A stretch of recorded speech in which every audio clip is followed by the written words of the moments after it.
Meskipun gelar perkara khusus telah rampung dilakukan, namun pihak Roy Suryo CS masih tetap pada keyakinan bahwa ijazah yang ditunjukkan penyidik bukanlah ijazah asli. Lalu apa saja poin-poin yang menandakan ijazah itu tidak asli? Untuk membahasnya, kita akan berbincang dengan Firmanto Laksana, pengacara pihak Joko Widodo, dan juga nanti akan segera bergabung Abdul Ghafur Sangaji selaku pengacara dari Roy Suryo. Bung Firman, apa kabar? Baik, selamat malam. Malam. Terima kasih sudah hadir. Kalau tadi Bung Roy bilang bahwa tetap itu ijazahnya tidak asli, sudah dilihat tapi dianggapnya itu di print ulang. Iya. Gimana? Ya jadi memang kan sudah kita prediksi. Jadi mungkin beberapa bulan lalu saya sudah sampaikan bagaimana kalau ijazah itu ditunjukkan. Berhenti enggak? Pada saat itu mereka menyampaikan akan berhenti. Oke. Ya berhenti gitu kan. Kemudian ya kemarin ada gelar khusus. Gelar perkara khusus. Kemudian dalam gelar perkara khusus semua tersangka mengajukan untuk melihat ijazah tersebut. Pimpinan gelar memberikan persetujuan untuk memperlihatkannya. Dan saya melihat hampir semua peserta puas termasuk para tersangka. Kalau kita pelajari, kita lihat di media ada beberapa pihak dan kuasa hukum yang menyampaikan bahwa memang sudah melihat dan itu asli. Nah, bagaimana dengan yang Roy Suryo CS, ya kan gitu. Barusan kita lihat ada hobi baru. Apa tuh hobi baru? Saya foto katanya. Saya tahu foto segala macam. Sama seperti kayak mobil. Dia juga kolektor mobil.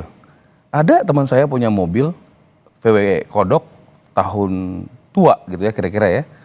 Yang benar-benar kayak baru. So kalau Pak Jokowi bisa menjaga ijazahnya dengan baik kan nggak ada masalah. Tapi yang penting di sini adalah yang saya sampaikan adalah bahwa sesungguhnya ini suatu hal yang sangat baik. Apa yang terjadi kemarin itu tentu mempermudah proses penyidikan. Dan kami memberikan dukungan kepada semua pihak termasuk kepada Polda Metro Jaya karena kemarin sudah diperlihatkan kan.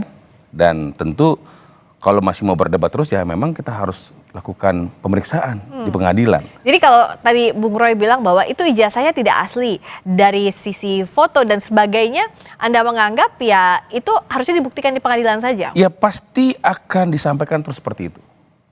Karena yang sudah-sudah mereka menyampaikan tuduhan palsu itu kan dugaan fitnah dan pencemaran nama baik seperti itu ya. Tapi belum punya bukti. Hari ini disebutin lagi. Kelihatannya begini, kelihatannya begitu. Jadi semua akan dia jadikan bahan seperti itu. Jadi menurut saya yang paling tepat kita berikan dukungan kepada kepolisian Polda Metro Jaya sehingga ini bisa masuk ke dalam tahap berikutnya, dilimpahkan ke pengadilan, kemudian lakukan pemeriksaan dan silakan kalau memang beliau-beliau ini Roy Suryo CS ingin melakukan apakah ada tambahan ahli kah, apakah akan melakukan apa atas seizin daripada hakim nanti ya silakan. Dan disitulah nanti akan ditentukan. Kan seperti itu. Dan kita kita memiliki hukum positif, apa yang menjadi putusan dari hakim itu yang benar, kira-kira seperti itu. Oke, nah pihak-pihak yang dianggap cukup untuk ijazah ini sudah ditunjukkan, itu siapa saja dalam perkara kemarin? Kemarin saya ada lihat itu pengacaranya Pak Egy ya, saya lihat ada di media kemarin.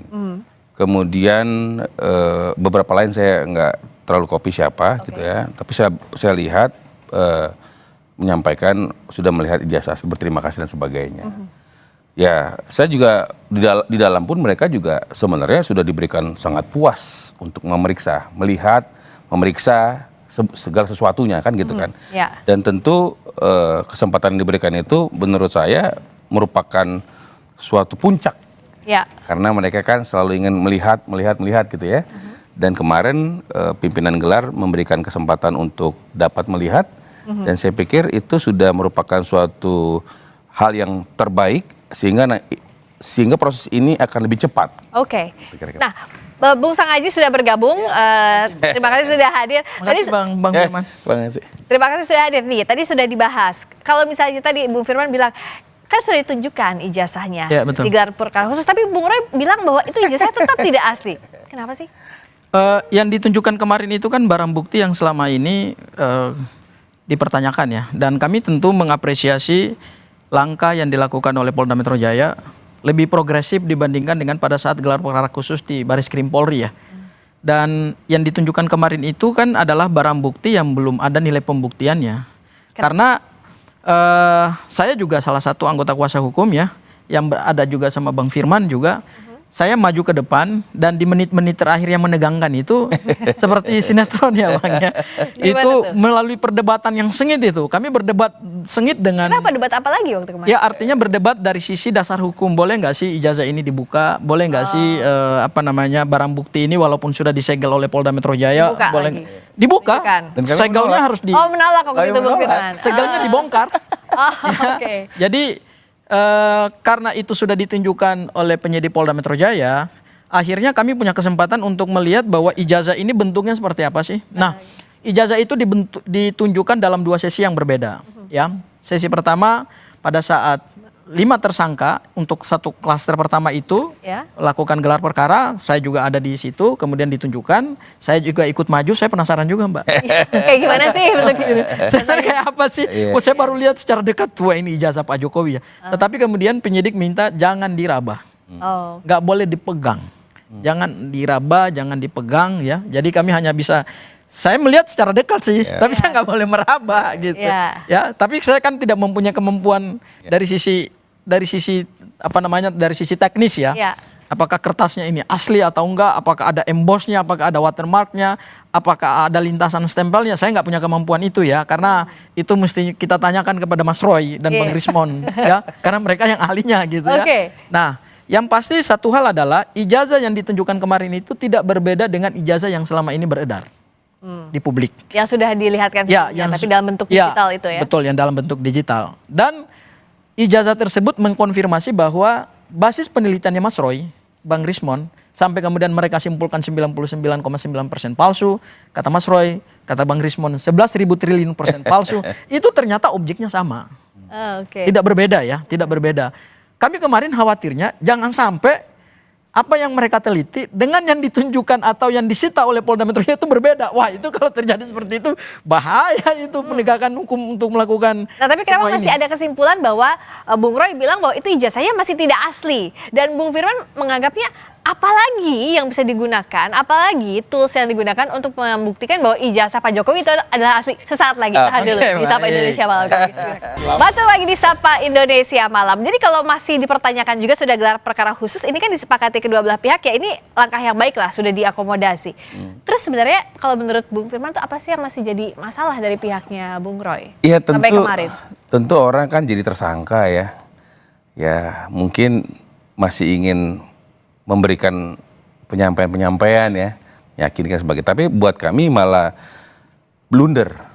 Karena kenapa? Apa yang diinginkan selama ini, yang sangat diinginkan sudah diberikan oleh pimpinan gelar kemarin ya. Dan kemudian semua orang sudah melihat ya, terang benderang. Ada 2 ijazah, ijazah SMA dan ijazah S1 Bapak, seperti itu.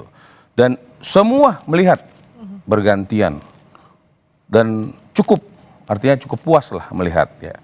Masalah yang disampaikan sebagai itu kan ya subjektif ya.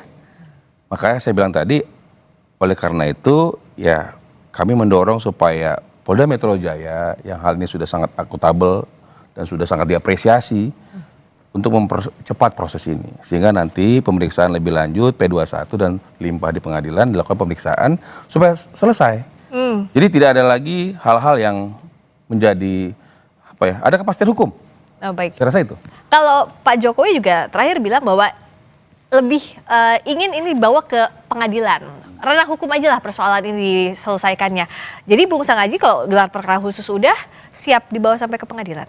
Karena ini udah tahapannya dalam sistem peradilan pidana kan ini udah dimulai ya. Jadi saya sepakat dengan Bang Firman bahwa karena ini sudah masuk dalam ranah penegakan hukum pidana, penetapan tersangka ini kan adalah satu awal dari satu sistem peradilan pidana yang masih panjang. Ya, jadi jangan kita bayangkan bahwa dengan digelar perkara khusus kemarin lantas semua persoalan hukum ini selesai, belum. Gelar perkara khusus kemarin sebenarnya tidak menjawab apa yang selama ini menjadi hasil penelitiannya Mas Roy, Bang Rismon dan Dr. Tika. Apa yang masih belum terjawab? Artinya belum terjawab itu 2 hal. Yang pertama adalah proses pembuktian terhadap ijazah ini memang belum dilakukan. Asli atau palsu itu bukan terjawab kemarin di ranah forum gelar perkara khusus. Sama yang kedua, ijazah Pak Joko Widodo ini kan disebut kemarin identik. Nah, saya kemarin juga men-challenge Polda Metro Jaya juga pada saat Bang Firman juga hadir. Oh, di forum itu juga Yes, di-challenge? Saya mempertanyakan terkait dengan penggunaan laboratorium forensik yang diatur dalam Perkapolri nomor 10 tahun 2009 dan terkait dengan uji laboratorium forensik terhadap dokumen yang diduga palsu. Nah, berdasarkan ketentuan pasal 79, 80, 81 dan 82 itu untuk menentukan suatu dokumen itu palsu atau asli, maka kuncinya sebetulnya bukan pada dokumen itu, kuncinya adalah pada dokumen pembanding. Ya, nah kemarin itu saya challenge juga kepada Polda Metro Jaya. Sebetulnya ada dua hal. Yang pertama adalah ijazah pembanding ini ijazahnya siapa? Ya, apakah si A, si B, si C, si D, kita kan nggak tahu. Kemudian yang kedua, ijazahnya ini didapatkan dengan cara apa? Ijazah pembanding ya. Apakah didapatkan tanpa melalui prosedur hukum acara? Kemudian apakah sudah ada keabsahannya gitu ya? Apakah sudah dilakukan autentikasi juga tidak terhadap ijazah pembanding? Ya, karena kenapa? Ijazah pembanding itu kunci untuk menentukan ini palsu atau asli. Karena tidak mungkin kita hanya melihat menerawang satu dokumen yang diduga palsu itu hanya dengan melihat dokumen itu saja. Kita harus menyandarkannya pada dokumen pembanding gitu. Nah, kemarin Polda Metro Jaya tidak memberikan kesempatan kepada kami untuk mengakses 13 ijazah dokumen pembanding gitu. Dan kemarin juga belum ada penjelasan yang komprehensif dari penyidik terkait dengan 13 dokumen pembanding. Karena 13 dokumen pembanding itu oleh penyidik Polda Metro Jaya masih disegel. Dan semua barang bukti itu memang kemarin kami lihat dibawa dalam satu rak yang bisa didorong gitu ya. Dan itu mereka hanya bisa menunjukkan bahwa ada 13 ijazah dokumen pembanding yang sudah diuji di laboratorium forensik, hasilnya identik.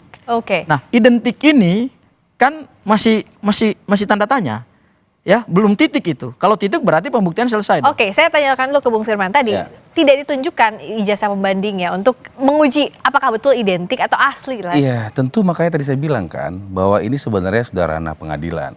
Pemeriksaan itu kan di sana, gitu kan. Kalau kemarin ditunjukkan, apakah setuju 13 orang itu ditunjukkan? Kalau kami kan memang kuasa hukumnya Bapak. Kami tidak setuju, kami serahkan kepada pimpinan gelar seperti itu kan.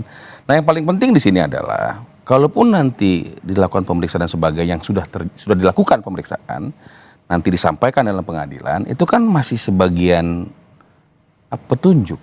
Yang paling penting sebenarnya dari UGM. UGM benar nggak? Bapak ini adalah alumni. Nah, kita sudah lihat berkali-kali. Rektor juga sudah berkali-kali menyatakan bahwa Bapak adalah alumni Fakultas Kehutanan UGM. Lulus semua mengikuti Tridharma Perguruan Tinggi dan lulus di tahun 85 itu dan memegang gelar yang sah dan ijazahnya sah. Jadi saya pikir kalau itu sudah disampaikan, itu proses autentifikasinya. Masalah nanti diperiksa dan sebagainya, identitas itu masih sebagian. Tetapi yang paling penting gongnya adalah UGM sebagai pihak yang mengeluarkan ijazah, pihak yang memberikan pendidikan kepada Bapak, itu memverifikasi enggak? Sudah diverifikasi.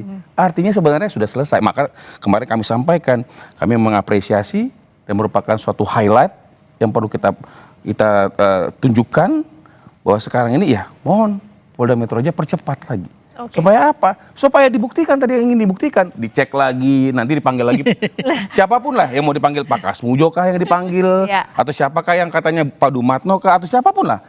Saya pikir ini bukan ranah kami, biar itu Nah, kalau memang nanti di persidangan dibuka, lebih cakep lagi. Nah, jadi biar agar pembuktiannya lebih komprehensif juga nanti ranahnya di pengadilan. Gitu. Tapi kalau misalnya tadi sudah mengamini apa yang UGM katakan, nggak akan sampai di Kitis, nggak akan sampai di sini karena pasti udah selesai kasusnya. Tapi kan ini sekarang lanjut kasusnya. Sebenarnya kalau dari pihaknya Bung Roy CS itu apa sih yang disiapkan untuk nanti pada saat pembuktian di pengadilan? Ya, sebenarnya begini ya, tuduhannya kan adalah ijazahnya palsu.